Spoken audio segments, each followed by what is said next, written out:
అవకాశం ఇచ్చాడు. చాలా సంతోషం. ఎంతోమంది ఈ భూమి మీద నుండి కూడా వెళ్ళిపోవడం జరిగింది. అది చాలా బాధాకరం.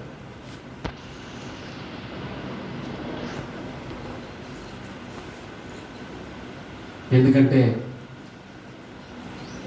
ఎదురైనటువంటి పరిస్థితులన్నీ కూడా చాలా క్లిష్టమైన పరిస్థితులు. బ్రతుకుతామనే ఆశ ఏమాత్రము లేనటువంటి పరిస్థితుల్లో నుండి దేవుడు మనల్ని బ్రతికించి మరలా తన సన్నిధికి నడిపించాడంటే మీకు ఒక విషయం అర్థం కావాలి. దేవుని కృప ఇంకా నా మీద ఉంది. ఆయన నన్ను బ్రతికించి ఉంచాడంటే ఆయన కృప నా మీద ఉంది. ఇంకా నేను చేయవలసింది ఏంటి అనేటువంటి విషయాలు మీకు మీరుగా ఆలోచించుకోవాలి. మాస్క్ పెట్టుకున్నాను కదా, బాగానే ఉంది. చేతికి శానిటైజర్ రాసుకున్నాను కదా, బాగానే ఉంది. నాకేంట్లే, నేను ఇంట్లో కూర్చున్నాను, నాకు దగ్గరికి ఏం రాలేదు అనుకుని భ్రమపడద్దు. దేవుడు ఇచ్చినటువంటి ఈ జీవితాన్ని మీరు సక్రమంగా దేవుని కొరకు వినియోగించడానికి ప్రయత్నం చేయాలి. చాలా జాగ్రత్తగా ఉండాలి. భక్తి విషయంలో చాలా జాగ్రత్తగా ఉంటేనే కానీ మనం గమ్యానికి చేరుకోలేము. ప్రతి ఒక్కరూ కూడా ఈ భూమి మీద నుండి వెళ్ళిపోయే కాలము ఒకటి ఉంటుంది, దేవుడు నిర్ణయించినటువంటి కాలం. ప్రతి మనిషి కూడా ఈ లోకాన్ని విడిచి వెళ్ళిపోవాలి. ఎవరో కూడా ఇక్కడ స్త్రీలేం కాదు.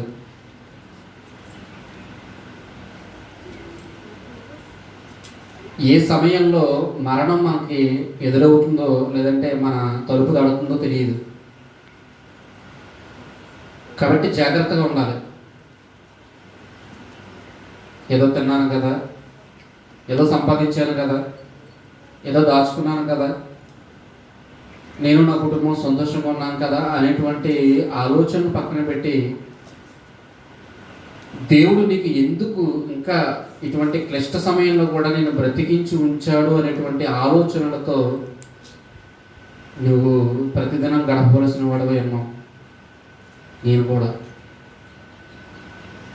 కాబట్టి ఎన్నో జాగ్రత్తలు మనం తీసుకుంటూ ఈ భక్తి జీవితంలో ముందుకు వెళ్తే పేతురు గారు ఒక అద్భుతమైన మాటను మాట్లాడుతానండి. ఆలోచన చేద్దాం.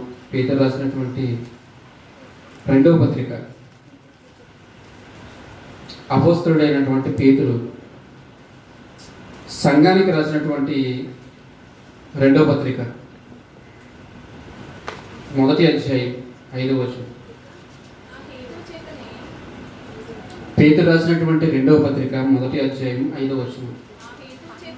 ఆ హేతువు చేతనే మీ మట్టుకు మీరు పూర్ణ జాగ్రత్త గలవారై అనేటువంటి విషయాన్ని జ్ఞాపకం చేస్తాడు. ఈ హేతువు ఒక కారణం ఉందంట, పైన చెప్తున్నాడు. దేవుడు మీకు ఇచ్చినటువంటి రక్షణ మీరు కాపాడుకోవాలి. మీరు ఏమాత్రం అజాగ్రత్తగా ఉన్నా సరే, మీరు మీ భక్తి జీవితంలో ఒకవేళ పడిపోతే మీరు భ్రష్టులుగా మారిపోయేటువంటి అవకాశం ఉంది, నరకానికి జారిపోయేటువంటి అవకాశం ఉంది. కాబట్టి ఈ కారణాలన్నిటినీ బట్టి నువ్వు ఆలోచిస్తే, ఈ లోకంలో నీ బ్రతుకును బట్టి ఒకసారి నువ్వు ఒకసారి తలచి చూసుకుంటే, ఈ హేతువు చేత మీ మట్టుకు మీరు ఎలా ఉండాలంట? పూర్ణ జాగ్రత్త గలవారై. మీ మట్టుకు మీరు పూర్ణమైనటువంటి జాగ్రత్త కలిగిన వారై.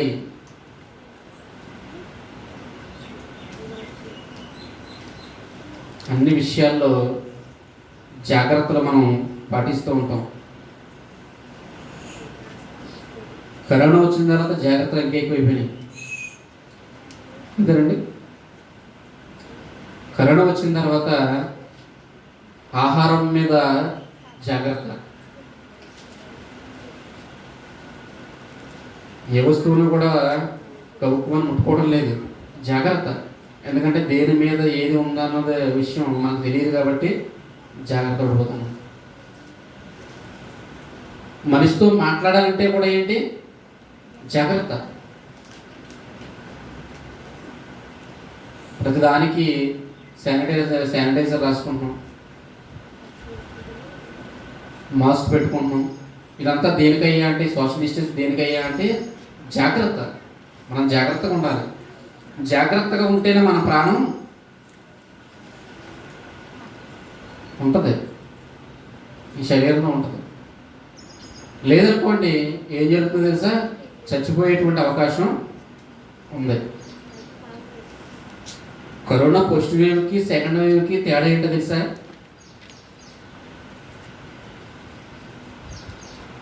కరోనా ఫస్ట్ వేవ్కి సెకండ్ వేవ్కి తేడా ఏంటో తెలుసా?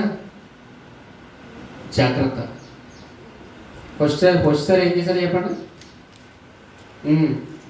ఒక కేసు వచ్చిందంటే బ్లీచింగ్ వెళ్ళేసేవారు, కర్రలు కట్టేవారు, దాన్ని బ్లాక్ చేసేవారు. అక్కడ పరిసర ప్రాంతాలకి ఎవరు వెళ్ళకుండా జాగ్రత్తలు తీసుకునేవారు. తర్వాత సెకండ్ వేవ్ వచ్చేసరికి ఏం చేశారు? బ్లీచింగ్ లేదు, కర్రలు లేవు. కరోనా అంటే మా చుట్టంలో ఫీల్ అయిపోయారు జనాలు. ప్రారంభంలో కరోనా అంటే ఎలా చూశారు? ఏం వస్తుంది, క్వారంటైన్కి వెళ్తాం, గట్టిగా తింటే మళ్ళీ రికవర్ అయ్యి వెంటనే వచ్చేయచ్చు అనుకున్న ఆస్తి నీళ్ళు అందులో. కానీ చాలామంది రాలేదు. జాగ్రత్త లేదు. జాగ్రత్త లేకపోవడాన్ని బట్టి ఎందుకయ్యా ఇలా జరిగిందంటే, ఎందుకు ఫస్ట్ సారి వెళ్ళిన వాళ్ళందరూ కూడా నిజంగా చాలా భయంగా ఫస్ట్ సారి వచ్చినప్పుడు ఎలా ఉండేది? భయంగా బ్రతికేవారు. కానీ రెండోసారి వచ్చినప్పుడు ఆ భయం లేదండి. భయం లేదు. కొన్ని న్యూస్లు చదివినప్పుడు కరోనా వచ్చిన పేషెంట్ కూడా మార్కెట్కి వెళ్ళి కూరగాయలు కొనుక్కొని, లేదంటే పచారీ కొట్టుకు వెళ్ళి కిరాణా సామాన్ కొనుక్కున్నాడంటే అంటే ఎంత ధైర్యం అండి! ఎంత ధైర్యంగా తిరుగుతున్నాడు ఒకసారి ఆలోచించండి. మనిషికి ఆరోగ్య విషయంలో జాగ్రత్త. బండి నడిపేటప్పుడు జాగ్రత్త. హెల్మెట్ పెట్టుకోండి అంటున్నాడు, అంతేనా? బండిని నడిపేటప్పుడు మీరు జాగ్రత్తగా ఉండండి. హెల్మెట్ పెట్టుకోండి, హెల్మెట్ ధరించుకోండి. మీకు, మీ కుటుంబానికి రక్షణ. మీరు బాగుంటే మీ కుటుంబం బాగుంటుంది, మీ పిల్లలు బాగుంటారు. ఇలా అందరూ కూడా మంచిగా బ్రతికేటువంటి అవకాశం ఉంటుంది కాబట్టి జాగ్రత్త. కారు నడిపితే సీట్ బెల్ట్ పెట్టుకుని అంటున్నారు. సీట్ బెల్ట్ పెట్టుకోండి. ఎందుకంటే గౌరవమైన యాక్సిడెంట్ అయినా మీరు రక్షింపబడేటువంటి అవకాశం ఉంటుంది. అన్ని విషయాలలో జాగ్రత్త మనిషికి. అవునంటారా కదంటారా? ఆత్మీయత, భక్తి అనేటువంటి విషయంలో ఏమైనా జాగ్రత్త ఉందా? భక్తి అనేటువంటి విషయంలో ఏమైనా జాగ్రత్త ఉందా మనిషికి? జాగ్రత్త లేదండి.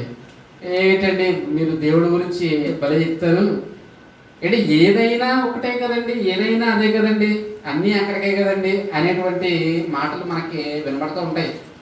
అంటే అర్థం ఏంటన్నమాట? భక్తి విషయంలో జాగ్రత్త లేనివారు, ఆత్మీయ విషయంలో జాగ్రత్త లేనివారు. కొంతమంది సమయం అలా గడిపిస్తూ ఉంటారండి. చర్చికి వచ్చి రోజులు వెళ్ళిపోతూ ఉంటాయి. కొంతమంది బాప్తిస్మం తీసుకోరు. ఏంటయ్యా అంటే నిర్లక్ష్యం, జాగ్రత్త లేకపోవడం. కొంతమంది వచ్చి కూర్చున్నా సరే దేవునికి చిత్తానుసారముగా జీవించలేకపోవడం. ఆత్మీయత మీద అజాగ్రత్త. దేవుని సన్నిధిలో ఎలా ఉండాలో, ఎటువంటి భయభక్తులు కలిగి నివసించాలో అనేటువంటి విషయాలు నేర్చుకోపోవడం, తెలిసినా ఆ విధంగా బ్రతకకపోవడం అజాగ్రత్త. దేని విషయంలో అజాగ్రత్త అంటే భక్తి విషయంలో అజాగ్రత్త. నిజ జీవితంలో ఎన్నో జాగ్రత్తల మధ్య బ్రతుకుతున్న మనం దేవుని విషయం దగ్గరికి వచ్చేసరికి ఎలా ఉండాలి? దేవుడి దగ్గరికి వచ్చేసరికి ఎలా ఉండాలి? ఎంత జాగ్రత్త కలిగి ఉండాలి? దాన్ని చెప్తున్నాడు పేతురు గారు. మీ విషయంలో మీరు ఎలా ఉండాలి తెలుసా? పూర్ణమైన జాగ్రత్త కలిగిన వారే. చూడండి, బంగారం షాప్కి వెళ్తే ఏం చేస్తారు? వెంటనే చెక్ చేసేయాలి. ఇది ఒరిజినల్లా డూప్లికేటా, ఇది మంచిదా చెడ్డదా, ఇది ఒరిజినల్లా కాదా అనేటువంటి మీరు జాగ్రత్త మీరు పాటిస్తూ ఉంటారు. అందుకే ఎవరి చేతికి పడితే వాళ్ళ చేతికి ఇచ్చేయరు, జాగ్రత్తలు తీసుకుంటారండి. జాగ్రత్తలు తీసుకుంటారు, ప్రతి దానిలోనూ జాగ్రత్త పడతారు. అవునంటారా కాదంటారా? ప్రతి దానిలోనూ జాగ్రత్త. మీరు దేవుని విషయంలోకి వచ్చేసరికి జాగ్రత్త ఏది, ఆత్మీయ జీవితం దగ్గరికి వచ్చేసరికి జాగ్రత్త ఏది, భక్తి విషయం దగ్గరికి వచ్చేసరికి ఏదంటే జాగ్రత్త ఏది. అందుకే అంటున్నాడు పేతురు గారు, మీ విషయంలో మీరు జాగ్రత్త కలిగి ఉండాలి. ఆ జాగ్రత్త కూడా ఎలా ఉండాలి తెలుసా? పూర్ణమైన జాగ్రత్త. అంటే పూర్ణం అంటే అన్ని విషయాల్లో కూడా మీరు ఎలా ఉండాలి? జాగ్రత్త కలిగి ఉండాలి. జాగ్రత్త కలిగి ఉండాలి. బండి మీద వెళ్ళేటప్పుడు జాగ్రత్త లేదనుకోండి, ఏం జరుగుతుంది? కాలు ఇరిగిపోవచ్చు, చెయ్యి ఇరిగిపోవచ్చు, లేదా మనిషి చనిపోవచ్చు, లేదంటే ఒక అంగవైకల్యం కలిగి హాస్పిటల్లో ఉండొచ్చు. డ్రైవింగ్ చేసేటప్పుడు, కారు నడిపేటప్పుడు జాగ్రత్త లేదనుకోండి, ఏమవుతుంది? ప్రమాదం అండి. కరోనా విషయంలో జాగ్రత్తలు పాటించలేదు అనుకోండి, ఇవన్నీ కూడా ఈ జీవితానికి నష్టం కలిగించేవే. ఈ జీవితంలో నష్టాన్ని మిగులుస్తాయి. మరి వాటి విషయంలో జాగ్రత్తగా ఉండొద్దండి అంటే, వాటి విషయంలో జాగ్రత్తగా ఉండాలి. వాటికంటే ఈ దేవుడు చెప్పినటువంటి ఈ విషయంలో ఇంకా జాగ్రత్తగా ఉండాలి. ఏమన్నాడు దేవుడు? పూర్ణమైనటువంటి జాగ్రత్త. విశ్వాసంలో జాగ్రత్తగా ఉండాలి, ప్రేమలో జాగ్రత్తగా ఉండాలి, విధేయతలో జాగ్రత్తగా ఉండాలి. దేవుడు నీ పట్ల చూపించిన కృప విషయంలో నువ్వు జాగ్రత్తగా ఉండాలి.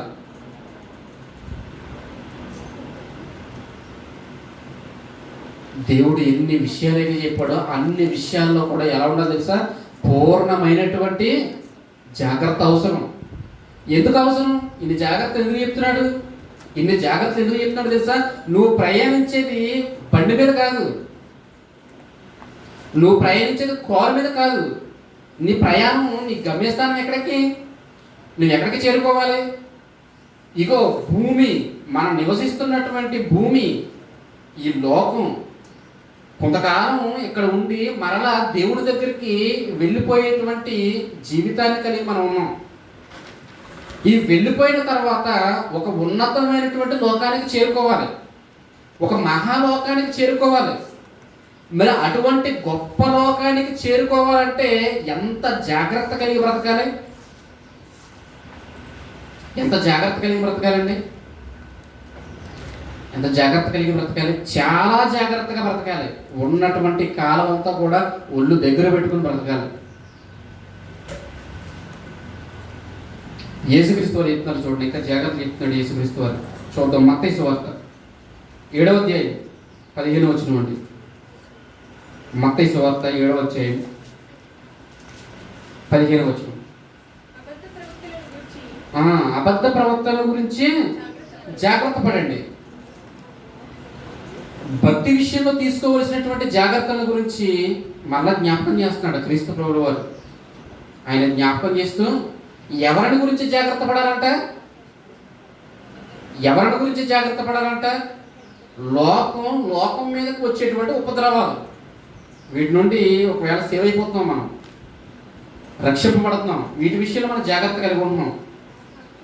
మనం తీసుకునేటువంటి ఆహార విషయంలో జాగ్రత్త కలిగి ఉంటున్నాం. మన ఆరోగ్య విషయంలో జాగ్రత్త కలిగి ఉంటున్నాం. అన్ని విషయాల్లో జాగ్రత్తే, కానీ దేని విషయంలో జాగ్రత్తగా ఉండాలి? నీ ఆత్మీయ స్థితి బాగోవాలంటే, మొట్టమొదట నీ భక్తి జీవితం బాగోవాలంటే దేని మీద నువ్వు జాగ్రత్త కలిగి ఉండాలని చెప్తున్నాడు క్రీస్తు ప్రభువు వారు. అబద్ధ ప్రవక్తల గురించి జాగ్రత్త పడండి. అబద్ధ ప్రవక్తలు, ప్రవక్త అంటే దేవుని మాటను ప్రవచించేవాడు ప్రవక్త. దేవుని మాటను సమాజానికి చెప్పేవాడు ప్రవక్త. ఆ ప్రవక్త అబద్ధ ప్రవక్త అయితే, అంటే అబద్ధాన్ని ప్రవచించేవాడైతే, అబద్ధపు మాటలు చెప్పేవాడైతే ఏం జరుగుతుంది? నష్టం ఎవరికి? ఆత్మకి. చాలా జాగ్రత్తగా వినాలి. అబద్ధ బోధకుల గురించి జాగ్రత్త పడండి. అబద్ధ బోధకుల గురించి జాగ్రత్త పడండి. ఎందుకు జాగ్రత్త పడమంటున్నాడు? వీరి విషయంలో జాగ్రత్త లేకపోతే నష్టపోయేది ఎవరయ్యా అంటే నీవు ఆత్మగా నీ భక్తి జీవితంలో నష్టపోతావు.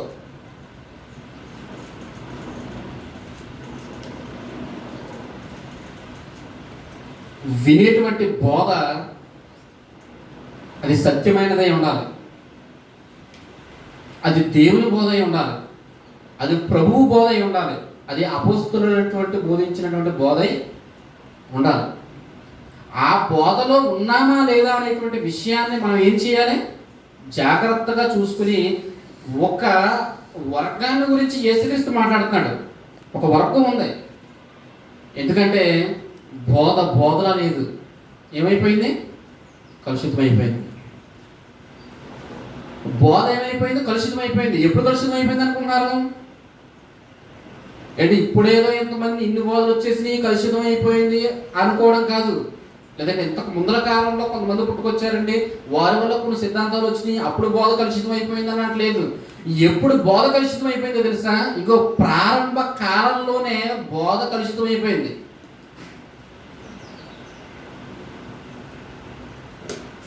అబద్ధ బోధకులు పుట్టుకొచ్చారు.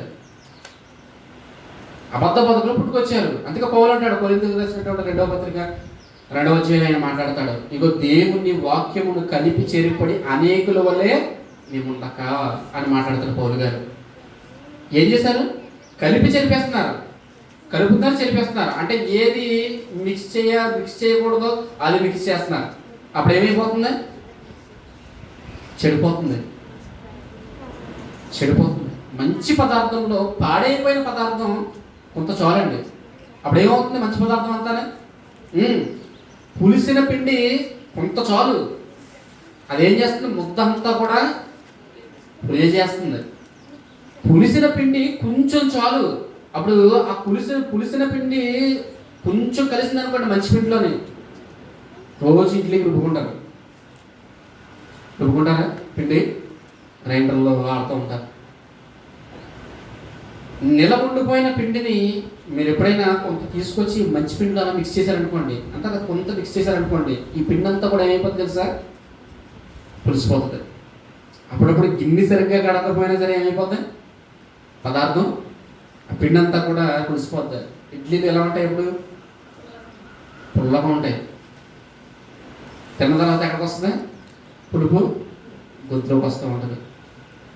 చూడండి, ఇంత పిండి మంచి పిండి, కానీ ఎంత పిండి పులిసిన పిండి. కొంచెం చాలు, చిటికడి చాలు పులిసిన పిండి.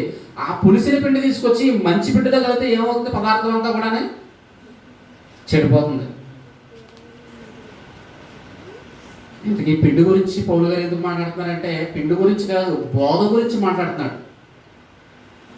ఈ పులిసిన పిండి ఎవరయ్యా అంటే సద్దూకయ్యులు, పరిసయ్యులు. అను పులిసిన పిండిని గురించి మీరు ఏం చేయాలి? జాగ్రత్త పడండి అన్నాడు యేసుక్రీస్తు. వారి బోధన గురించి జాగ్రత్త పడండి. అబద్ధ బోధకుల గురించి జాగ్రత్త పడండి. ఎందుకయ్యా ఇంత జాగ్రత్త? ఇంకో స్వచ్ఛమైనటువంటి పాలులో ఉన్నటువంటి వాక్యాన్ని వీరు ఏం చేస్తున్నారు తెలుసా?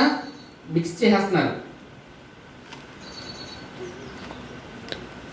స్వచ్ఛమైనటువంటి ఆహారం, నిర్మలమైనటువంటి ఆహారం పుచ్చుకోలేదనుకోండి, మనలో ఏముండదు? ఎదుగుదల ఉండదు. మనల్ని చూసిన దేవుడు సంతోషించడు. దేవుడి చిత్తం ఏమిటో మనం పూర్ణముగా గ్రహించలేము. అందుకే పౌలు అంటాడు, ఎవరినో కూడా మిమ్మల్ని తీయని మాటల చేత మోసపరచుకున్నట్లు జాగ్రత్తగా చూసుకోండి. చక్కగా మాట్లాడతారు. ఎలా మాట్లాడతారు? తీయగా ఉంటాయండి మాటలు. బోధకులు ఎలా మాట్లాడతారండి? ఎవరైనా ఎప్పుడైనా ముఖం మీద తిడతారంటే గద్దిస్తారేంటండి? ఖండిస్తారా? మొహమాటం లేకుండా చెప్తారా? చెప్పరండి. ఎందుకంటే మీ వలన లాభం కలగాలి, మీ వలన ఆదాయం కలగాలి. ఇలా ఖండించి గద్దించి చెప్పడం లేదంటే దేవుడి వాక్యాన్ని ఉన్నట్టుగా చెప్పడం లేదంటే మీరు ఒక అవగాహనకు రావాలి. బోధ విషయంలో మీరు ఒక అవగాహనకు రావాలంటే మీకు ఏమర్థం అవ్వాలి తెలుసా?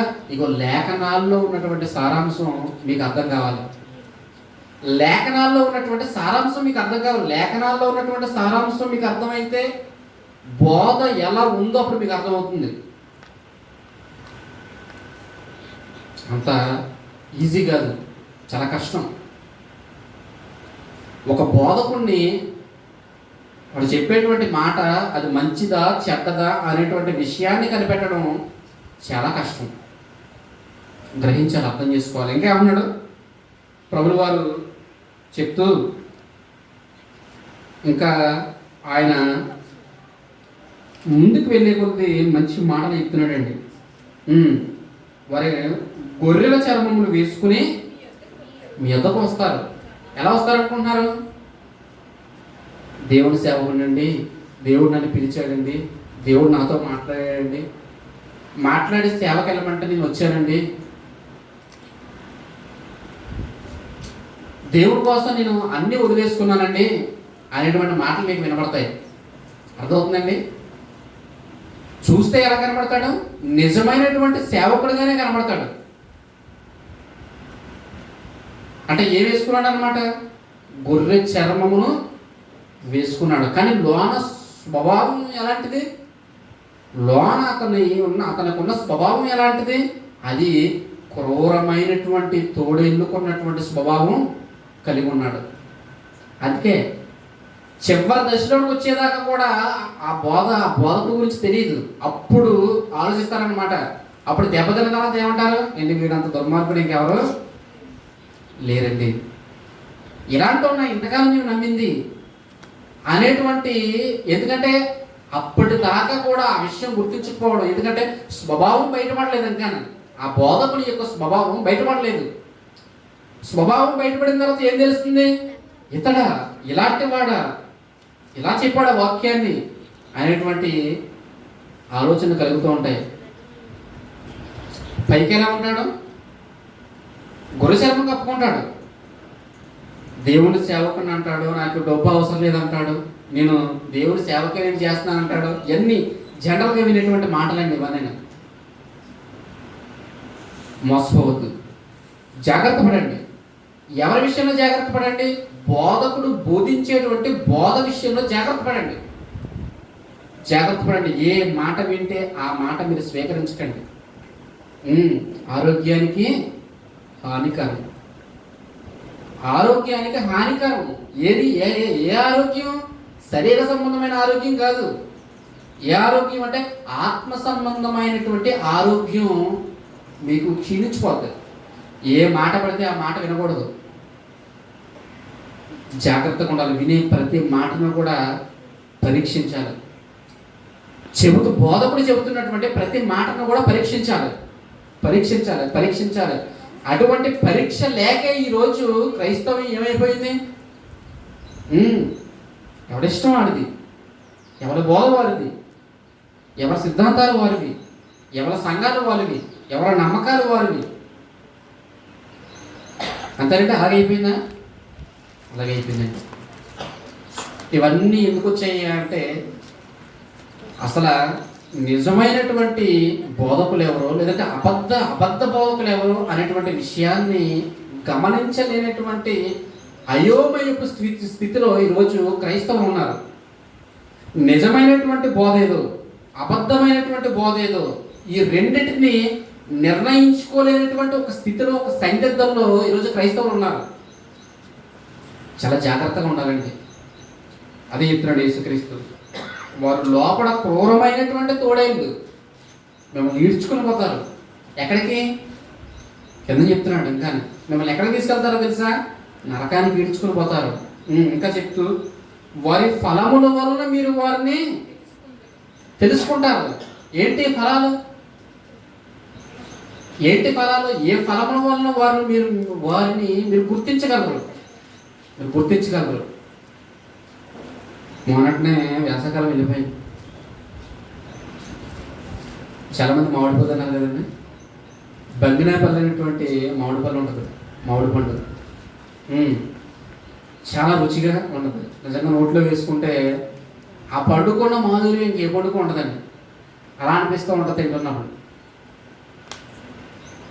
మీకు ఆ పండు ఆకృతి కానీ లేదంటే ఈ పండు ఇదే నిజమైందని కానీ మీకు తెలియలేదు అనుకోండి, కొన్ని దేశవాళీ పండ్లు కూడా అలాగే ఉంటాయండి. ఎలా ఉంటాయి? బెంగనపల్లి మామిడి పండులాగా ఉంటాయి. వాడు ఏం చేస్తాడు తెలుసా? ఏమిటయ్యా కొంచెం తేడాగా ఉంది అంటే, లేదండి ఇది కూడా బెంగనపల్లి మామిడి పండే అంటాడు. అలా అన్నప్పుడు మీరు తీసుకుని వచ్చేసారనుకోండి, ఆ పళ్ళు మీరు తెచ్చుకున్నారనుకోండి, ఏదన్నా బజార్కి వెళ్ళిన తర్వాత, దుకాణానికి వెళ్ళిన తర్వాత, ఆ షాప్కి వెళ్ళిన తర్వాత కొనుక్కొని తెచ్చుకున్నారనుకోండి, మీకు తేడా తెలియదు. ఎప్పుడు తెలుస్తుంది తేడా? ఇంటికి వచ్చిన తర్వాత ఒక కాయ తీసుకుని దానిని కోసుకుని నోట్లో పెట్టుకున్న తర్వాత అప్పుడు ఏం తెలుస్తుంది? అబ్బబ్బబ్బబ్బబ్బా మోసపోయానే అనిపిస్తుంది అన్నట్టు. నేను మోసపోయాను. ఈ పండు ఏ పండు కాదు? మామిడి పండు, బంగాళపల్లి మామిడి పండు కాదు. నన్ను ఆడు ఏం చేశాడు? బోల్తా కొట్టించేశాడు. ఇగో ఆ బంగాళపల్లి మామిడి పండు అని చెప్పేసి ఏదో తెలియనటువంటి ఇంకొక జాతిని నాకు ఇచ్చి ఇంకా నా డబ్బులన్నీ కూడా కాజేశాడు.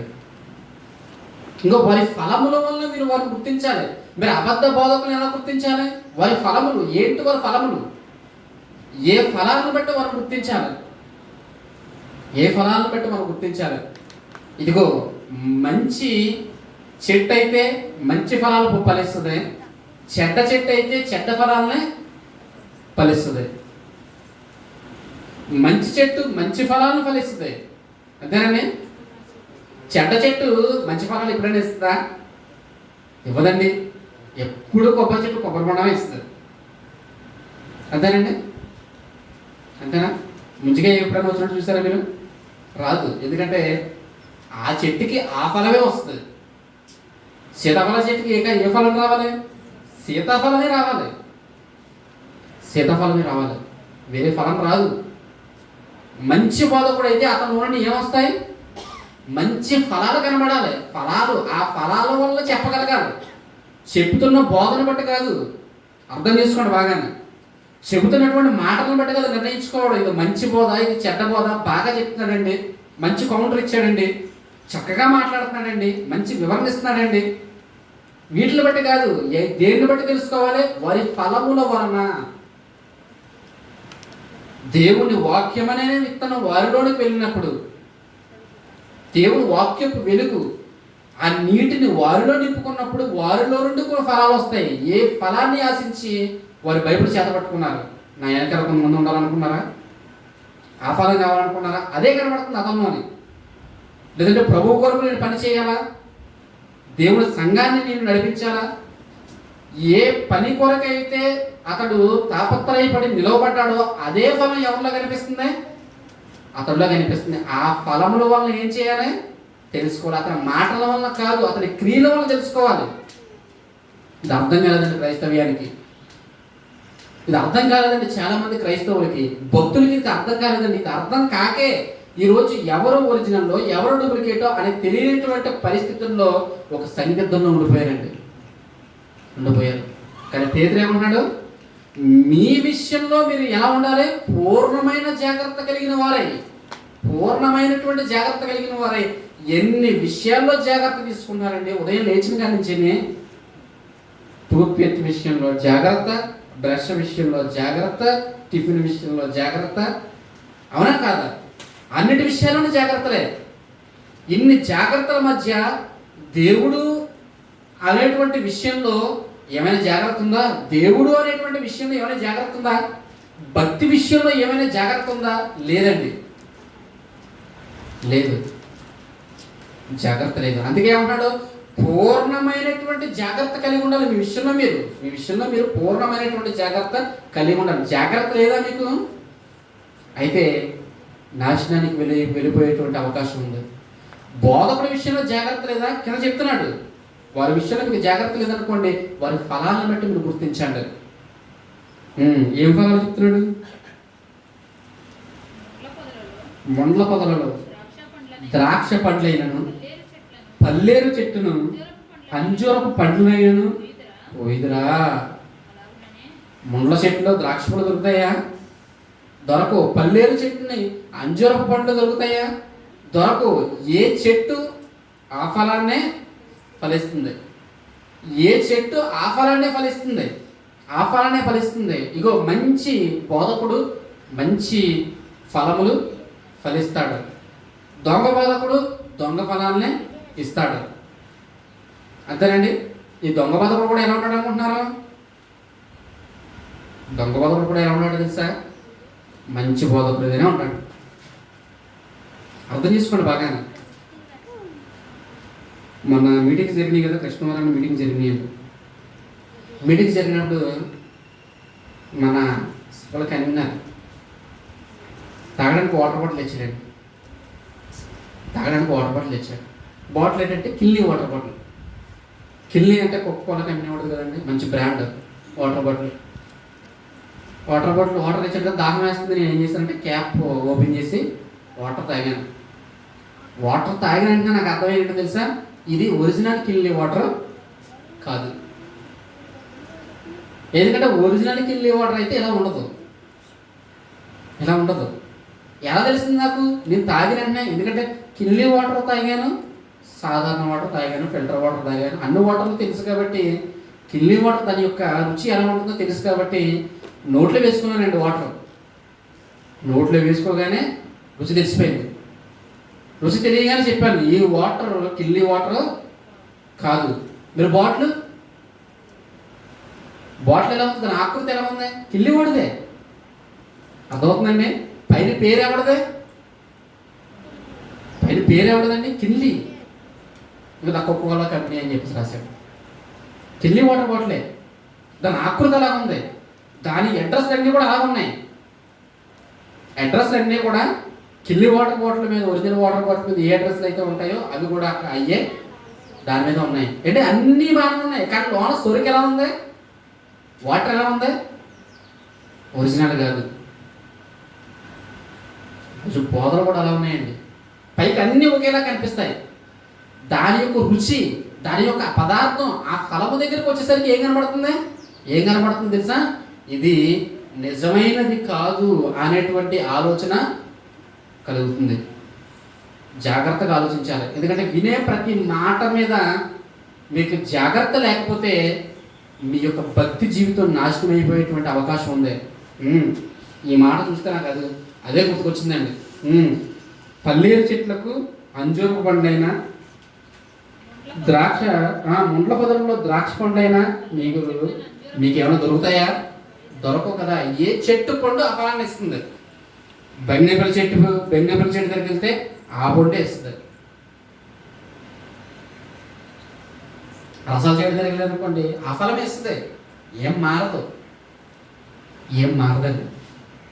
కాబట్టి ఈ ఫలాన్ని బట్టి మీరు ఎవరు గుర్తించాలి? చెట్టు మంచిదా కాదా అన్న విషయాన్ని ఈ ఫలాన్ని బట్టి మీరు ఏం చేయాలి? గుర్తించాలనేటువంటి విషయాన్ని జ్ఞాపకం చేస్తున్నాడు. ఇంకా చెప్తున్నాడండి, అలాగనే ప్రతి మంచి చెట్టు మంచి ఫలములు ఫలించును, పనికి మారిన చెట్టు కాని ఫలములు ఫలించును. మంచి చెట్టు కాని ఫలములు ఫలింపనేరదు, పనికి మారిన చెట్టు మంచి ఫలములు ఫలింపనేరదు. మంచి ఫలములు ఫలించే ప్రతి చెట్టు ఎక్కడికి వెళ్ళిపోతుంది? ఇప్పుడు నరకబడి ఆరని అగ్నిలో వేయబడింది.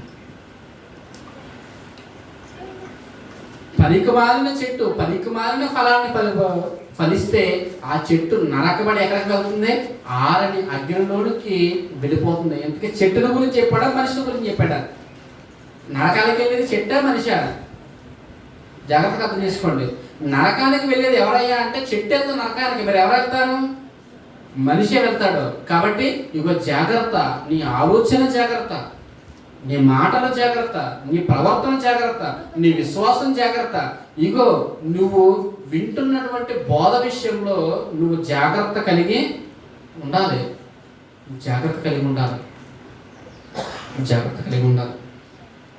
పౌలు కూడా దీని విషయంలో మంచి విషయాన్ని జ్ఞాపకం చేస్తున్నాడు. అపోస్తల కార్యములు 20:29.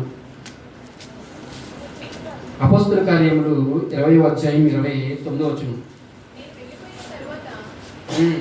28 కూడా చూద్దామండి. దేవుడు తన స్వరక్తమిచ్చి సంపాదించిన తన సంఘం. దేవుడు అంటే యేసుక్రీస్తు. ఆయన దేవుడు.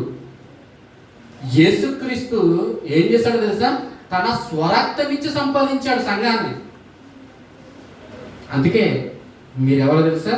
విలువ పెట్టి కొనబడిన వారు. మీరు విలువ పెట్టి కొనబడిన వారు. ఏంటయ్యా ఆ విలువ అంటే, ఇంకో యేసుక్రీస్తు అనేటువంటి మహానుభావుడు, రక్షకుడు తన రక్తాన్ని అంతటినీ కూడా దారబోసి నిన్ను నన్ను ఆయన కొనుక్కున్నాడు. ఆయన నిన్ను నన్ను కొన్నాడు. ఆయన దేవుడు తన స్వార్థం ఇచ్చి సంపాదించినటువంటి తన సంఘము. సంఘం ఎవరిదే? ఎవరిదంటే సంఘం ఎవరిదే? నాదే. ఇంకా చాలా మంది అలా ఉన్నారండి. సంఘం ఎవరిదంట? అయిందే సంఘం. అయిందే సంఘం, దేవుడిది కాదు. దేవుడిది కాదు. నిజంగా వాళ్ళే ఉన్నారండి. సంఘం మీద కాపరిగా ఉండవలసిన వారు ఎలా ఉన్నారు తెలుసా? ప్రభువులు అయిపోయారు. సంఘంలో కాపరిగా ఉండవలసిన వ్యక్తి సంఘానికి ఏమైపోయాడు?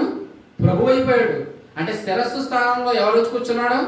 కాపరి వచ్చి కూర్చున్నాడు. ప్రియులారా, ఇక దేవుడు తన స్వార్థం ఇచ్చి సంపాదించాడు. మనమేమి ఇచ్చామయ్యా? మనం ఏమి ఇవ్వలేదు. ఒక బోధకుడు ఏమి ఇవ్వలేదు, ఏమి ఇవ్వలేదు. కష్టపడింది ఆయన, రక్తం కార్చింది ఆయన, ఈ లోకానికి వచ్చింది ఆయన, ప్రయాసపడింది ఆయన, వాక్యాన్ని ఇచ్చింది ఆయన, నీరు కట్టేది ఆయనే, ఫలింప చేసేది ఆయనే. కేవలం నరమాత్రులను,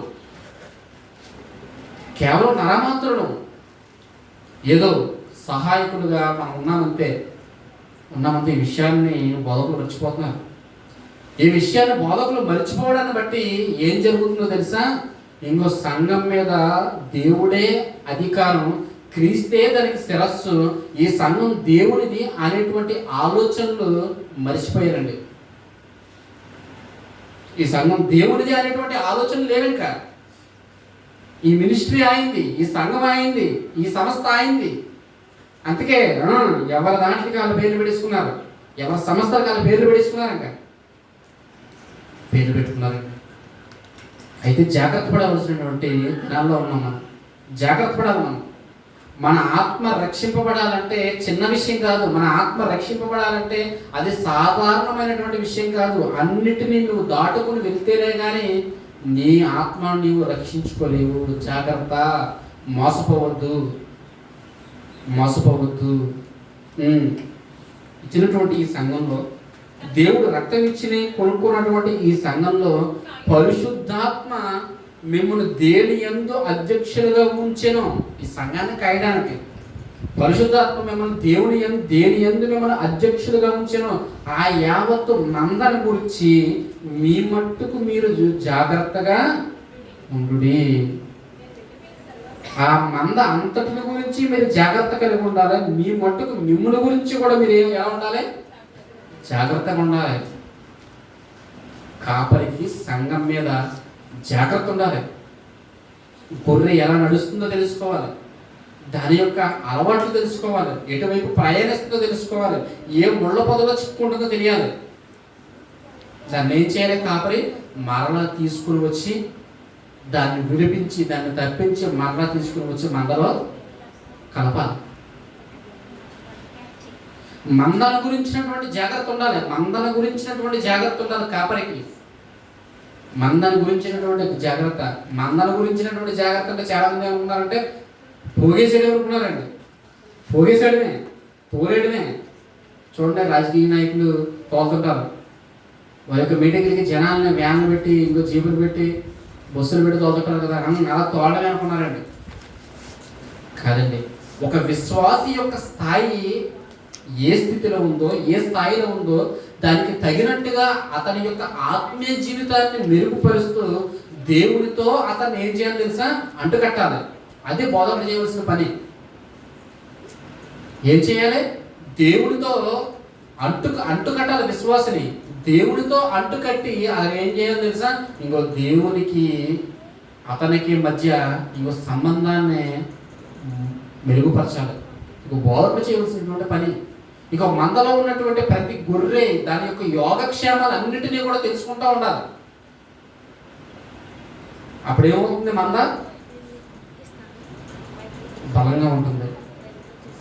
మంద బలంగా ఉంటుంది. చాలామంది కాపాడు ఉన్నారు, ఎన్నో సంఘాలు ఉన్నాయి. కానీ ఉన్నవారందరికీ కూడా ఈ సంఘాల మీద ఎటువంటి జాగ్రత్త ఉందో తెలుసా? ఒకవేళ డబ్బులు ఏమైనా పోతాయేమో అనేటువంటి భయం. నా దగ్గర ఉన్న వాళ్ళు వెళ్ళిపోతే సంఖ్యాబలం ఏమైనా తగ్గిపోతుందేమో అనేటువంటి భయం. నాకైతే ఆ భయం లేదండి. అటువంటి భయాలు ఏమి లేవు. డబ్బులు ఇస్తారన్నటువంటి భయం, డబ్బులు ఏమైనా పోతాయేమో అని తీసుకొచ్చేటువంటి అటువంటి భయం లేదు. లేదంటే జనం ఇంతమంది ఉండాలనేటువంటి భయం అంతకన్నా లేదు. దేవుడు నాకు ఇస్తాడు, నా దగ్గరికి చేరుస్తాడు, వారు నేను కాపాడుతాను, వారు నేను రక్షిస్తాను. దేవుడు ఎవరైతే నా దగ్గరికి చేర్చాడో వారు నేను కాపాడుతాను, వారు నేను ఇంకో దరి చేరుస్తాను.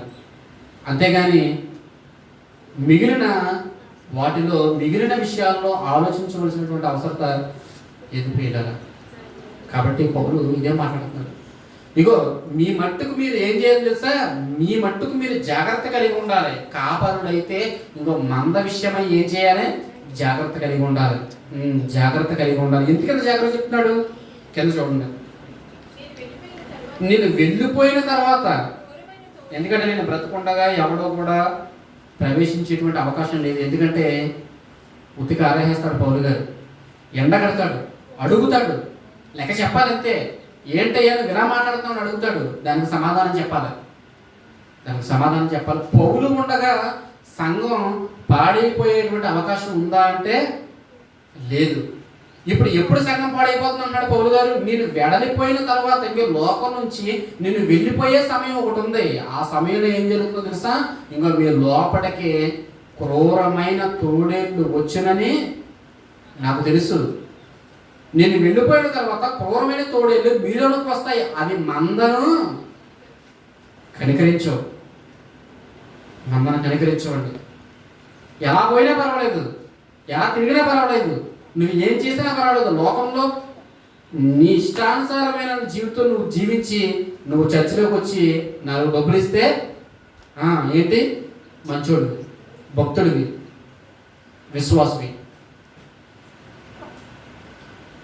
అలా దువ్వి బోధకులందరూ కూడా విశ్వాసం ఎలా మార్చారు? వారంలో 6 రోజులు నీ ఇష్టం, 7వ రోజు ఏం చేయాలి? పరిశుద్ధంగా బ్రతికేయాలి. 6 రోజులు నీ ఇష్టం, మిగిలిన కాలం అంతా కూడా నీ ఇష్టం వచ్చినట్టు జీవించవచ్చు. కానీ చర్చిలోకి వచ్చే రోజు ఎలా ఉండాలి? నువ్వు తెల్లబట్టలు వేసుకోవాలి, పరిశుద్ధంగా జీవించాలి, నువ్వు నీతిగా జీవించాలి. మరి మిగిలిన రోజు ఏంటి? ఇటువంటి దువ్వే బోధలన్నీ కూడా ఏంటో తెలుసా? మీరు దాన్ని బట్టి అర్థం చేసుకోవాలి, మీరు దాన్ని బట్టి గ్రహించగలగాలి. ఏం గ్రహించగలగాలి తెలుసా? ఇగో ఇటువంటి బోధన అన్నిటినీ బట్టి మనం గ్రహించవలసింది ఏంటో తెలుసా? దేవుడు చెప్పినటువంటి మాటలన్నీ కూడా నెరవేరుతున్నాయి అండి. ఎప్పుడు కూడా డూప్లికేట్ అంటే ఒప్పుకోరండి. తెలుసా మీకు? డూప్లికేట్ అని అనుకోండి, ఒప్పుకుంటారా? ఒప్పుకోరు. ఏమంటారు? మాది కూడా ఒరిజినలే, మాది కూడా మంచిదే, మాది కూడా స్వచ్ఛమైన బోధే, మాది కూడా ఏంటి? దైవ సంబంధమైన బోధే. చెడుని మంచి అంటే ఒప్పుకోనేటువంటి ఒప్పించేసినటువంటి దినాల్లో ఉన్నామండి. చెడుని కూడా ఎలా ఒప్పించేస్తున్నారు? మంచిగా ఒప్పించేస్తున్నారండి, మంచిగా ఒప్పించేస్తున్నారు. ఇటువంటి వారందరినీ దేవుడు శిక్షించాలంటారా? ఇటువంటి మాటలన్నింటినీ సమర్థిస్తే దేవుడు మనం శిక్షించడా? ఖచ్చితంగా దేవుడు శిక్షిస్తాడు. దేవుడు ఖచ్చితంగా శిక్షలను తీసుకుని వెళ్తాడు. కాబట్టి ఏమన్నాడు? మీరు జాగ్రత్త కలిగి ఉండాలి. వినేటువంటి మాట బోధ విషయంలో జాగ్రత్త. యాకోబు గారు అదే గుర్తు చేస్తున్నాడండి. వినేటువంటి బోధ విషయంలో జాగ్రత్త ఉండాలని యాకోబు గారు చెప్తున్నారు. అలాగే యోధా గారు కూడా చెప్తున్నారండి. యోధా పలికినటువంటి మాటను మనం చూద్దాం. ఒకే ఒక అధ్యాయం 3వ వచనం. ఒకే ఒక అధ్యాయం 3వ వచనం అండి. యోధా పత్రిక 3వ వచనం. ప్రియులారా, మనకు అందరికీ కలిగేడు రక్షణ గురించి మీకు రాయాలని విశేషమైనటువంటి ఆసక్తి కలిగి నేను ప్రయత్నిస్తున్నాను. అందరికీ కలిగేటువంటి రక్షణ, ఆ రక్షణ, ఆ పరలోకం, ఈ భాగ్యం ఎంత గొప్పదో నేను మీ అందరికీ తెలియజేయాలని దాని యందు విశేషమైన ఆసక్తి కలిగి మీకు నేను చెప్పాలనుకుంటున్నాను. రాయాలనుకున్నాను, ఈ మాటలన్నీ సంఘానికి తెలియజేయాలనుకున్నాను. అయితే ఇలా రాయాలనుకున్నప్పుడు నాకు దీనికంటే ప్రాముఖ్యమైనటువంటి విషయం ఇంకోటి వచ్చేసింది. ఏంటంటే ఆ విషయం, పరిశుద్ధులకు ఒక్కసారి అప్పగింపబడిన బోధ నిమిత్తము పోరాడవలెనని మిమ్మల్ని వేడుకొనుచున్నాను. రక్షణ గురించి చెప్పాలనుకుంటున్నాడు యోధా గారు. దాని విషయంలో విశేషమైనటువంటి ఆసక్తి కలిగి ఉన్నాడు. కానీ బోధ చూస్తే ఏమైపోయింది? కలుషితమైపోయింది. బోధ ఏమైపోయింది? చెడిపోయింది. అంటే అపోస్తులు ఉన్న కాలంలోనే బోధ చెడిపోతే ఇప్పుడు బోధ చెడిపోవడం పెద్ద విచిత్రం అంటారా? ఒకసారి ఆలోచించండి.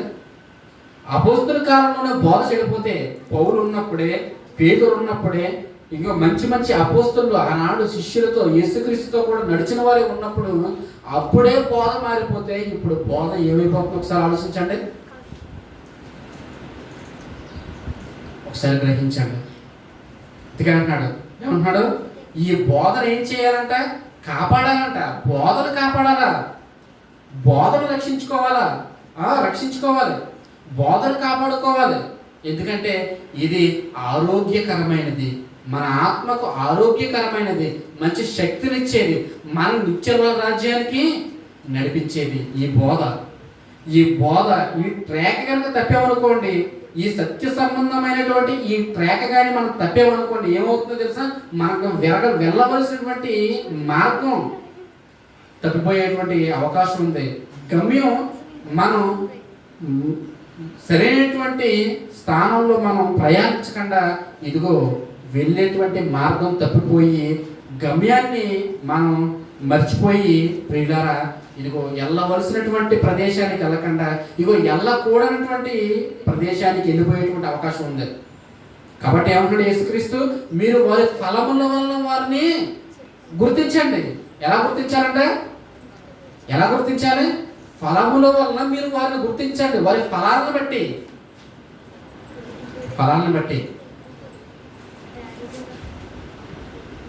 చాలా విషయాలు మనకి నిత్యం న్యూస్లో మనం వింటూ ఉంటామండి. నిత్యం చాలా వింటూ ఉంటాం న్యూస్లో. మనం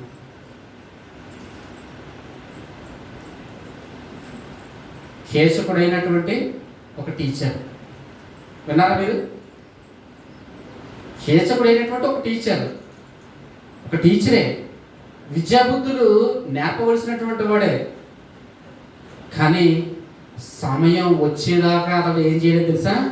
బయటపడలేదని. సమయం వచ్చేదాకా బయటపడలేదు. ఎప్పుడైతే ఒంటరిగా స్త్రీలను చూశాడో అప్పుడు అతనిలో ఆ క్యారెక్టర్ బయటకు వచ్చింది. చెడు క్యారెక్టర్ అనేది అప్పుడు బయటకు వచ్చింది. ఇంకో విద్యార్థుల్ని వేధించడం ప్రారంభించాడు.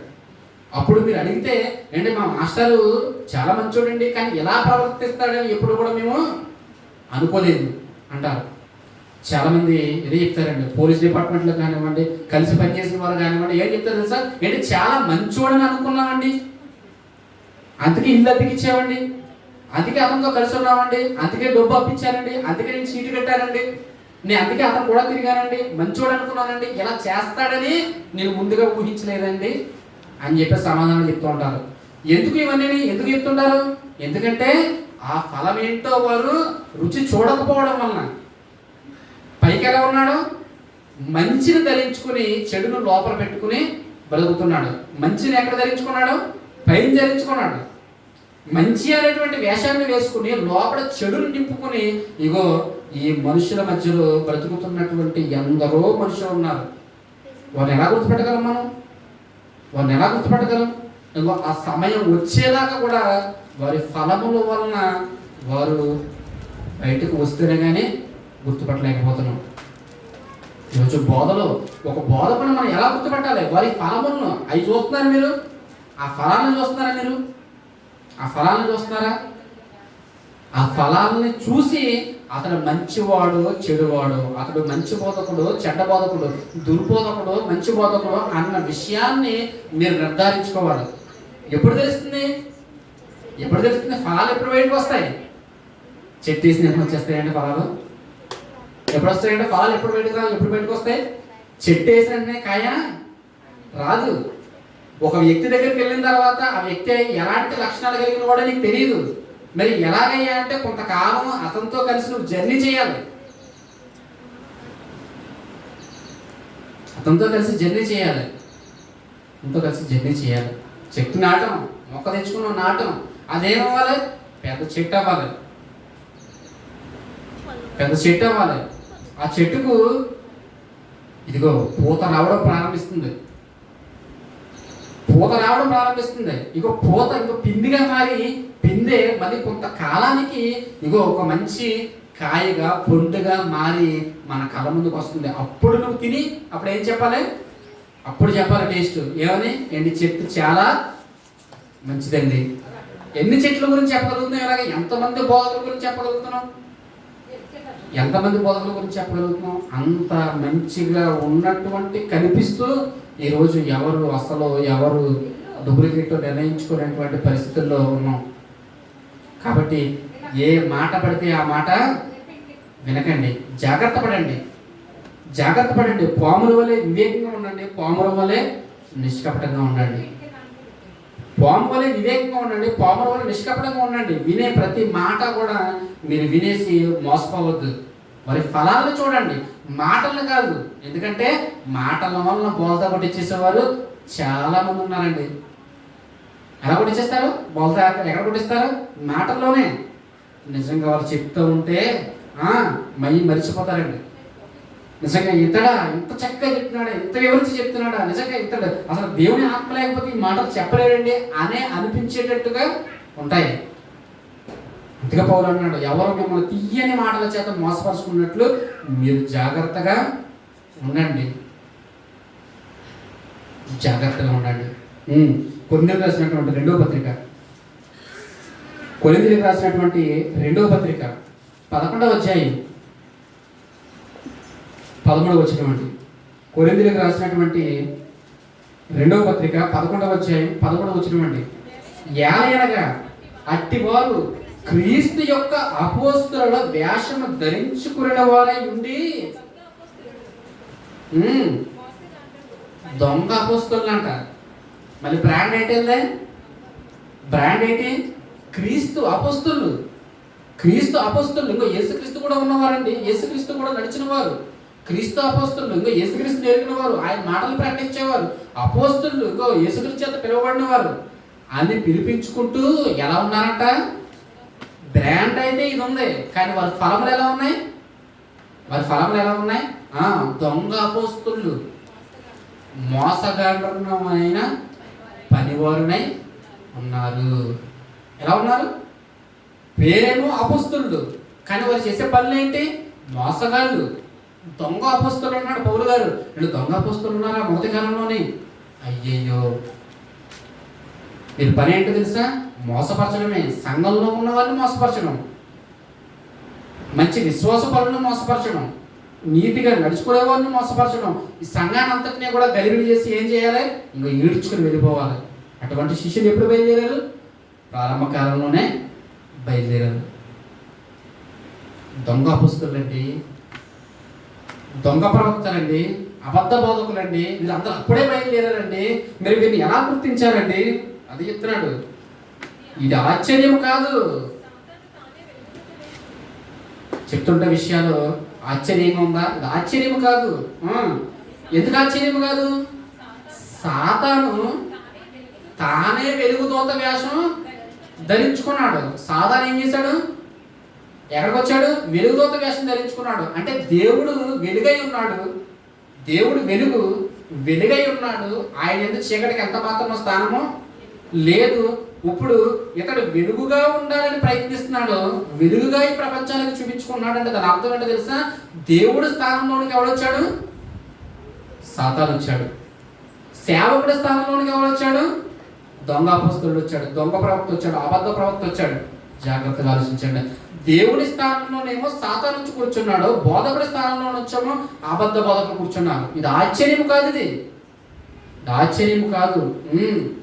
సాతాను తానే ఏం చేశాడు తెలుసా? వెలుగుదోత వేషము ధరించుకునిచున్నాడు గనుక వారి పరిచారికులు ఎలా ఉన్నారు? వారి నీతి పరిచారికులు అండి. సాతాను యొక్క పరిచారకులు ఏ పరిచారకులు ఎలా ఈ వేషం వేసుకుని వచ్చారు అంటే సాతానుగా వస్తే నమ్మేది ఎవరు ఎందుకని? అంతేనండి. సాతానుగా వస్తే ఎవరు నమ్ముతారు? ఎలా వస్తుంది? చెడు కూడా ఎలా వస్తుంది చెప్పండి? మంచిగానే వస్తుందండి. చెడుగా రాదండి. చెడుగా వస్తే జనాలు నమ్ముతారా? నమ్మరండి, నమ్మరు. చెడుగా వస్తే జనాలు నమ్మరు. మరి ఎలా వస్తుంది? ఎలా వస్తుందండి? మంచిగా వస్తుందండి. ఇది కొనండి, ఇంత లైఫ్ ఉంటుంది, ఎంత బాగుంటుంది, ఈ వాచ్ తీసుకోండి, ఈ బండి తీసుకోండి, ఎంత మైలేజ్ వస్తుంది ఏంటి చక్కగా చెప్తారా లేదా? ఎలా చెప్తారండి? మంచిగా చెప్తారు. చెడు మన దగ్గరకు వచ్చినప్పుడు ఎలా మారుతుంది తెలుసా? మంచిగా మారి మన దగ్గరకు వస్తుంది. అది దాని యొక్క లక్షణాలు తెలుసుకునేసరికి అది ఏంటో తెలుసా?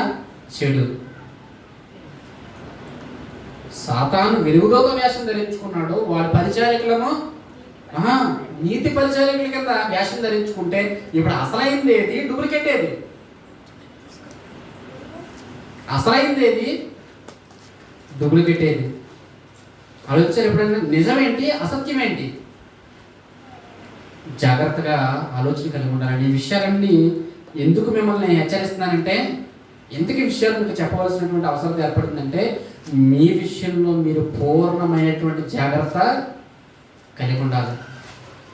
పూర్ణమైనటువంటి జాగ్రత్త కలిగి ఉండాలి. అందుకే యేసుక్రీస్తు ఏమన్నాడు? 4వ అధ్యాయం, మార్కు సువార్త 4వ అధ్యాయం, ముగించుకుందామండి. మార్కు సువార్త 4వ అధ్యాయం 24వ వచనం. మార్కు సువార్త 4వ అధ్యాయం 24వ వచనం అండి. ఆయన అంటే యేసుక్రీస్తు ఏమంటున్నాడు? మీరు ఏమి వినిచున్నారో జాగ్రత్తగా చూసుకోండి. మీరు ఏం వింటున్నారో జాగ్రత్త. మీరు ఏం వింటున్నారో జాగ్రత్త. వినేస్తున్నారా? ఏది పడితే అది వినేస్తున్నారా? ఏది పడితే అది క్రీస్తు మాట అనుకుంటున్నారా? లేదండి. ఏం చేయాలి? జాగ్రత్త పడాలి. మీరు ఏం వింటున్నారో జాగ్రత్త. ఈ మాట పలికింది ఎవరో తెలుసా? ఎవరండి? యేసుక్రీస్తు. ఈ మాట పలికింది ఎవరో తెలుసా? యేసుక్రీస్తు. ఏంటి? ఏ ప్రమాదం లేకుండా ఈ మాట చెప్తాడు యేసుక్రీస్తు. ఏంటి? ఏ ప్రమాదం లేకుండానే ఈ మాట చెప్తాడా? చెప్పడు. అంటే ఖచ్చితంగా ఏమి ఎదురవుతుంది? ప్రమాదం అనేది ఎదురవుతుంది. అంటే ప్రతి ఒక్కరు కూడా ఏమవుతారు? ఇది దేవుని మాట, ఇది దేవుని మాట, ఇది దేవుని మాట, ఇది కూడా దేవుని మాట, ఇది కూడా దేవుని మాట అని మోసపోతారనే విషయం ఎవరు తెలుసు? ప్రభువుకు తెలుసండి. యేసు ప్రభువు వారు తెలుసు. అందుకే ఆయన ఏమన్నాడు? కాబట్టి మీరు ఏం చేయాలి? జాగ్రత్త పడాలి. మీరు జాగ్రత్త పడాలి. మీరు ఏం వింటున్నారో జాగ్రత్త. ఏం వింటున్నారో జాగ్రత్త. అంటే ఏం వింటున్నారో అంటే మీరు వింటున్న మాట ఎలా చెబుతున్నాడో, ఏం చెబుతున్నాడో అనేటువంటి పరిశీలన మీకు ఉండాలి. మీకు ఉండాలండి. ఆ పరిశోధన మీకు లేదనుకో, మీరేమవుతారు? మోసపోతారు. మోసపోయిన వాళ్ళందరూ ఎక్కడ ఉంటారు? అడుగుతారు ఆ దినాన్ని, ప్రభువా ప్రభువా ప్రభువా. అందరూ మోసపోయినలే. మీ నాన్నని మీ దయ్యాలు అనుకోవట్లేదా? ఎవడు చెప్పాడు రాదు మీకు పని? మీ నామాన్ని ఇంకో సూచక్రియలు చేయలేదా? అద్భుతాలు చేయలేదా? ప్రవచనాలు చెప్పలేదా? ఒరే ఇది నా పని కాదురా బాబు. ఏం చెప్పారు బోధకులు? అది ఈ పని అని చెప్పారు. కాదు, అది ఈ పని కాదు. మీరు చేయవలసిన పని అది కాదు, అది కాదు, ఆ పని కాదు. మీరు ఇంకో అబద్ధ బోధకులు విషయంలో మీరు జాగ్రత్త లేదు. కాబట్టి మీరు ఎక్కడికి వెళ్ళిపోండి? ఎక్కడికి వెళ్ళిపోండి? నరకానికి వెళ్ళిపోండి. మీరెవరో నాకు తెలియదు. చూసారా? మీరెవరో నాకు తెలియదు. ఎందుకు తెలియదు అంటున్నాడు? ఎందుకు తెలియదు అంటున్నాడు? వినే మాట ఏంటో మీరు పరీక్షించలేదు. అన్నీ మాకే అనుకున్నారు. బైబిల్ అంతా మాకే అనుకుంటే ఏమవుతుంది? ఒకడేమో సున్నత అంటున్నాడు, ఒకడేమో దర్శన భాగం అంటున్నాడు, ఇంకొకడేమో సూచిక్రియలు అంటున్నాడు, అద్భుత కార్యాలు అంటున్నాడు. అన్నీ మనకేనా? లేదా ఏది శ్రేష్టమైందో, ఏది మనకు అప్పలకేముందో దానిని మనం తీసుకోవాలా? ఒకసారి జాగ్రత్తగా ఆలోచించండి. వినేటువంటి బోధ విషయంలో జాగ్రత్త అన్నాడు. 66 పుస్తకాలు దేవుడు నీ చేతికిచ్చాడంటే ఎందుకు తెలుసా? నువ్వు చదవాలయ్యా, నువ్వు చదవాలి. మొట్టమొదట నువ్వు దాన్ని గ్రహించాలి. చెబుతున్నటువంటి వ్యక్తి సందర్భానుసారంగా దాన్ని చెబుతున్నాడా లేదా, ఆ బోధ నిజమైందా కాదా అనేటువంటి నిర్ధారణ కలిగినటువంటి హృదయం నీకుండాలి. అందుకే అంత చిన్న విషయం ఏం కాదు పరలోకం వెళ్ళడం అంటే. అనేది చాలా కష్టమైనటువంటి విషయం, చాలా కష్టం. అర్థం చేసుకుంటే చాలా సులువు. కాబట్టి ఈ బోధ విషయంలో మీరు ఏం చేయాలి సార్? జాగ్రత్తగా ఉండాలి. మీ విషయంలో మీరు ఏమవ్వాలి? జాగ్రత్తగా ఉండాలి. అంతే కదండి. మత్తయి సువార్త 10:16 చెప్తున్నాడు, 17 మీరు మనుషుల విషయంలో కూడా జాగ్రత్తగా ఉండాలి. అందరినీ నమ్మకూడదు. అర్థమవుతుందండి? వీరే మిమ్మల్ని ఏం చేస్తారో తెలుసా? న్యాయ సభలకి అప్పగిస్తారు, మిమ్మల్ని చెరసాలకు అప్పగిస్తారు, మిమ్మల్ని శిక్షణలోకి తీసుకువెళ్తారు, మిమ్మల్ని ఇంకో జైల్లోకి మిమ్మల్ని పంపించేది ఎవరు తెలుసా? ఈ మనుషులే. మీ పక్క నుండి ఏం చేస్తారు? మీకు గోతులు తీస్తారు. అవునంటారా కదంటారా? ఎంతమంది మోసపోయిన వాళ్ళు లేరండి. ఉదయం లేచిన దగ్గర నుంచి రాత్రి పడుకునే వరకు ఇవే మోసాలు చూస్తున్నాం. ఇవే మోసాలండి, ఇవే మోసాలు.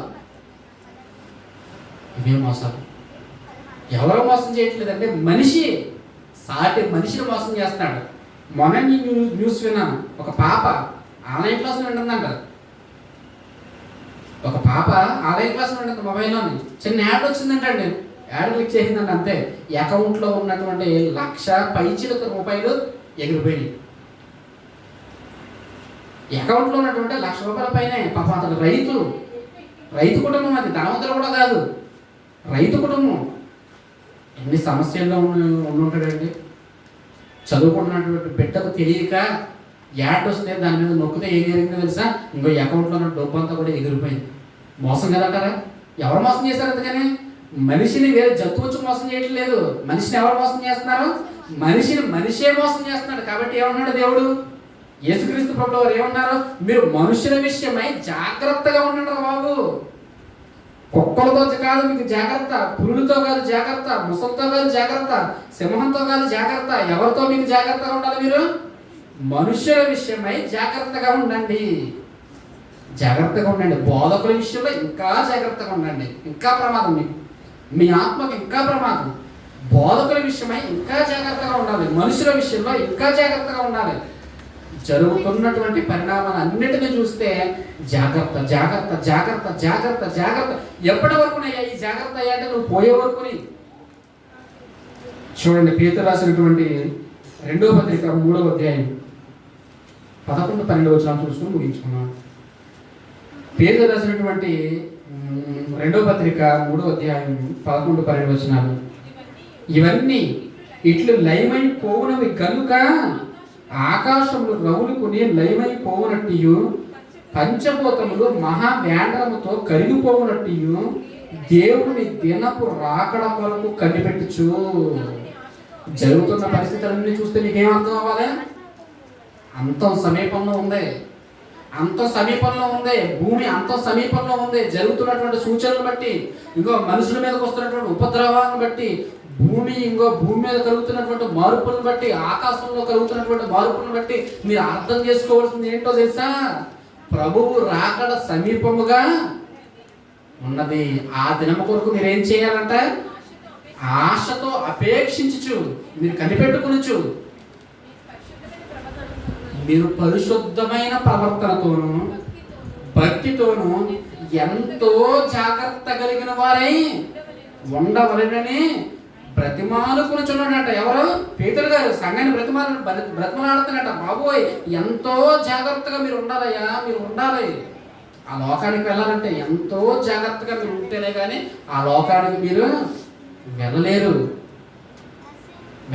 అంటే క్రీస్తు వచ్చేదాకా, అంటే నీవు మరణించేదాకా నీకు నీ భక్తి విషయంలో నీకేముండాలి? జాగ్రత్త ఉండాలి. వింటున్న మాటల మీద జాగ్రత్త, మాట్లాడుతున్నటువంటి మాటల మీద జాగ్రత్త, నీలో ఉన్న విశ్వాస విషయమై నువ్వు జాగ్రత్తగా ఉండాలి, నీలో ఉన్నటువంటి ప్రేమ విషయమై నువ్వు జాగ్రత్తగా ఉండాలి. అన్ని విషయంలో జాగ్రత్తగా ఉంటూ నీ విషయంలో నువ్వు పూర్ణమైన జాగ్రత్త నువ్వు తీసుకుంటేనే నువ్వు ఆ లోకానికి అడుగుపెట్టేటువంటి అవకాశం ఉందయ్యా. లేదంటే తప్పిపోతావు,